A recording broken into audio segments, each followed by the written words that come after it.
بسم اللہ الرحمن الرحیم۔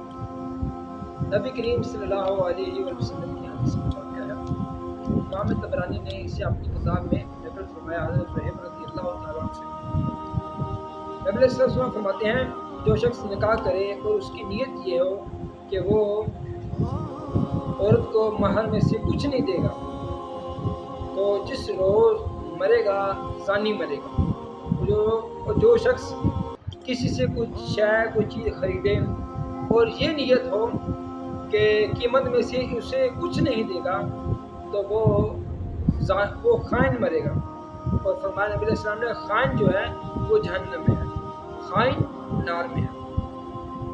آج انشاءاللہ اس ویڈیو کے اندر حق مہر کے حوالے سے بیان کیا جائے گا، شرعی حق مہر کتنا ہوتا ہے اور حق مہر کے حوالے سے دوسرے مسائل کو ذکر کیا جائے گا۔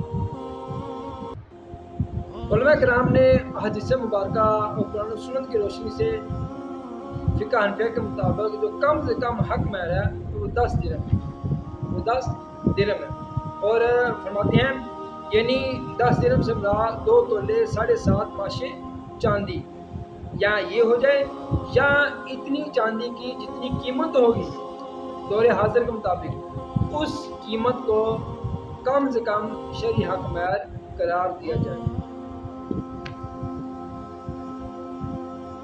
آگے فرماتے ہیں نکاح میں 10 درہم یا اس سے کم مہر باندھا گیا تو 10 درہم واجب ہے، 10 درہم حق مہر دینا عورت کو واجب ہے۔ 7.5 ماشے 2 تولے 7.5 ماشے چاندی یا اس کی قیمت کے برابر عورت کو پیسے دینا بندے کے اوپر واجب ہے۔ اگر زیادہ باندھا یا مرد نے اپنی خوشی سے 6,000 کی بجائے اس نے کہا کہ میں 50,000 روپے حق شرعی حق مہر وہ میں عورت کو دیتا ہوں تو وہ بھی دے سکتا ہے۔ اگر اس نے اس چیز کا اقرار کر لیا کہ میں 50,000 دیتا ہوں تو پھر اس کو 50,000 شرعی حق مہر دینا اس پر واجب ہے۔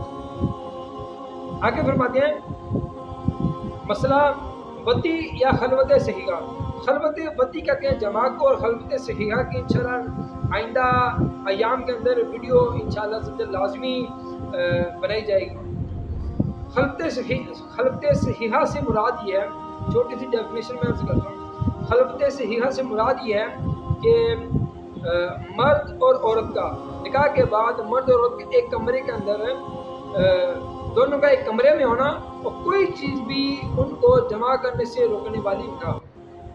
اگر یہ کنڈیشن پائی جائے اور وہ جمع نہ کریں تو پھر ان کی یہ جو خلوت ہے، ٹھیک ہے، یہ جو ملاقات ہے یہ خلوت صحیحہ کہلوائے گی۔ اگر یہ خلوت وطی یا خلوت صحیحہ یا دونوں میں سے کسی کی موت ہو، ان سب پر مہر موقت ہوتا ہے، مہر جو ہوتا ہے وہ موقت ہوتا ہے، دینا واجب ہوتا ہے۔ جو مہر ہے اب اس میں کمی نہیں ہو سکتی۔ یوں ہی اگر عورت کو طلاق بائن ہوگی تھی اور عدت کے اندر ہی اس کے شوہر نے رجوع کر لیا، اس سے پھر نکاح کر لیا تو یہ مہر بغیر دخول وغیرہ کے موقت ہو جائے گا۔ آگے فرماتے ہیں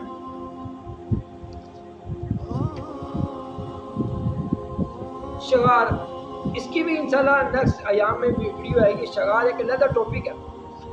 شغار سے مراد یعنی ایک شخص نے اپنی لڑکی یا بہن کا نکاح دوسرے سے کر دیا اور دوسرے نے اپنی لڑکی یا بہن کا نکاح اس سے کر دیا اور ہر ایک کا مہر دوسرے کا نکاح ہے، ہر ایک کا مہر دوسرے کا نکاح ہے تو ایسا کرنا گناہ و منع ہے اور مہر مثل واجب ہوگا۔ اس طرح کرنے سے مہر پورا نہیں ہوگا بلکہ کیا ہوگا، مہر مثل واجب ہوگا، اور مہر مثل کی انشاءاللہ اس کی بھی ویڈیو بنائی جائے گی اس کو۔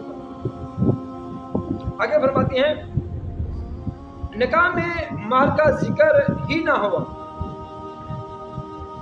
نکاح میں مہر کا ذکر ہی نہ ہوا یا مہر کی نفی کر دی کہ بلا مہر نکاح کیا تو نکاح ہو جائے گا، بغیر مہر کے لکھے بغیر مہر کے ذکر کیے نکاح ہو جائے گا۔ اور اگر خلوت صحیحہ ہو گئی یا دونوں میں سے کوئی مر گیا تو مہر مثل واجب ہوگا، مہر کی مثل واجب ہوگا، بشرطے کہ بعد عقد آپس میں کوئی مہر طے نہ پا گیا ہو۔ فرماتے ہیں کہ اگر جس وقت نکاح پڑھایا جا رہا تھا یا لکھا جا رہا تھا اس وقت مہر کا ذکر نہیں ہوا، مہر نہیں لکھا، جان بوجھ کے نہیں لکھا، نکاح ہونے کے بعد مرد نے عورت یا مرد دونوں نے آپس میں مہر متعین کر لیا، ٹھیک ہے، تو پھر کیا ہوگا، وہی مہر جو ہے وہ مرد کو دینا عورت کے لیے واجب ہے۔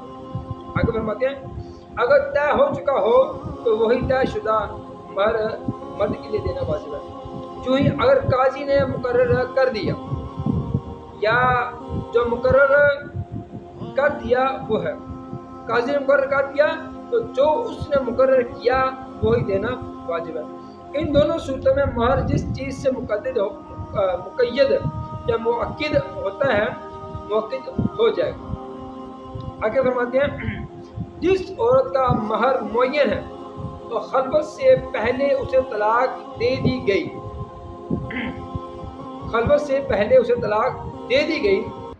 تو اسے جوڑا دینا مستحب نہیں ہے، اور دخول کے بعد یعنی جمع کرنے کے بعد طلاق ہوئی تو مہر معین ہو یا نہ ہو دونوں صورتوں میں اسے جوڑا دینا مستحب۔ اب جوڑے سے کیا مراد ہے پھر اس کو میں ذکر کرتا ہوں۔ پیچھے میں نے عرض کیا کہ قاضی نے حق مہر مقرر کر دیا تو وہی اس مرد کے اوپر حق مہر دینا واجب ہے۔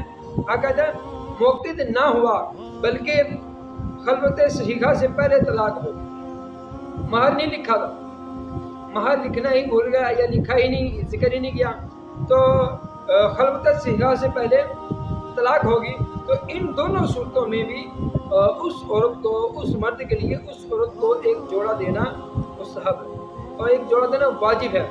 اور یعنی وہ جوڑا کس طرح کا ہو، کرتا ہو، پاجامہ ہو، دوپٹہ ہو، جس کی قیمت نصف مہر مثل سے زیادہ نہ ہو، نصف مہر مثل سے کم ہو، اور زیادہ ہو تو پھر مہر مثل کا نصف دیا جائے۔ اگر شوہر مالدار ہو اور ایسا جوڑا بھی نہ ہو جو 5 درہم سے کم قیمت کا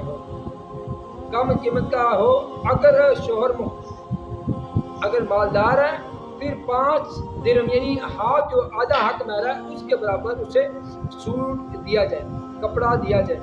اگر شوہر جو ہے وہ محتاج ہے اور اگر مرد اور عورت دونوں مالدار ہوں تو جوڑا اعلیٰ درجے کا ہو، جو 5 درہم یا ہاف حق مہر کا جوڑا ہے وہ محتاج مرد کے لیے ہے۔ اگر میاں بیوی مالدار ہوں تو کیا ہوگا، تو اعلیٰ قسم کا جوڑا دیا جائے، اور اگر دونوں محتاج ہوں تو معمولی، اور ایک مالدار ہو ایک محتاج تو پھر درمیانی قسم کا جوڑا عورت کو دیا جائے۔ آگے فرماتے ہیں جوڑا دینا اس وقت واجب ہے جب فرقت کہتے ہیں جدائی کو، جب جدائی زوج کی طرف سے ہو، جب جدائی خاوند کی طرف سے ہو، اس وقت مرد کو عورت کے لیے جوڑا دینا واجب ہے، عورت کو جوڑا دینا واجب ہے۔ مثلا طلاق، الا، لعان، نامرد ہونا، شوہر کا مرتد ہونا، عورت کی ماں یا لڑکی کو شاوت کے ساتھ بوسہ دینا یا لینا، اور اگر فرقت، یہ تمام چیزیں اگر مرد کی طرف سے ہوگی تو پھر مرد کو جوڑا دینا واجب ہوگا۔ اگر جدائی بیوی کی طرف سے ہو تو پھر اس کو جوڑا دینا واجب نہیں۔ آگے فرماتے ہیں مہر مقرر ہو چکا تھا، بعد میں شوہر یا اس کے ولی نے کچھ مقدار بڑھا لی تو یہ مقدار بھی شوہر پر واجب ہوگی، بشرطے کہ اسی مجلس میں عورت نے یا نابالغہ ہو تو اس کے ولی نے اس مہر کو قبول کر لیا۔ زیادتی کی مقدار معلوم ہو، اگر زیادتی کی مقدار معلوم معین نہ ہو تو کچھ مسئلے والی بات نہیں۔ آگے فرماتے ہیں ایک مرد نے پہلے خفیہ نکاح کیا اور 1000 حق مہر مقرر کیا، پھر اس نے اسی عورت کے ساتھ علانیہ نکاح کیا اور اس پر بھی اس نے 1000 حق مہر جو ہے وہ اعلان کیا، حق مہر رکھا، تو پھر اس بندے کے لیے 2000 حق مہر دینا واجب ہے۔ آگے فرماتے ہیں مہر مقرر شدہ پر شوہر نے اضافہ کیا مگر خلوت صحیحہ سے پہلے طلاق دے دی تو اصل مہر کا نصف عورت پائے گی، اس اضافے کا بھی نصف لینا چاہے تو نہیں ملے گا۔